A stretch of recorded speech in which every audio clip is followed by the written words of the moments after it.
6 باتوں کی حضور نے وصیت کی تھی۔ سب سے پہلے حضور نے فرمایا تھا ابو ذر مسکینوں سے محبت کرتے رہنا۔ دوسرا نبی پاک صلی اللہ علیہ وسلم نے فرمایا تھا جب بھی دیکھنا نیچے والوں کو دیکھنا، اوپر والوں کو نہ دیکھنا۔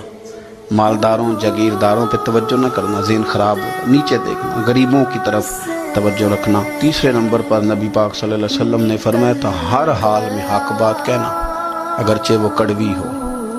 چوتھے نمبر پہ میرے محبوب نے فرمایا تھا اللہ کے معاملے میں کسی کی پرواہ نہ کرنا، کوئی کیا کہتا ہے کہتا رہے، تم رب کے رستے پہ چلتے رہنا، ملامت کی پرواہ نہ کرنا۔ اور 5ویں نمبر پر میرے نبی پاک نے مجھ سے کہا تھا اگر رشتہ دار تجھ سے تعلق توڑیں بھی نہ تو جوڑ کے رکھنا، صلہ رحمی نہ چھوڑنا۔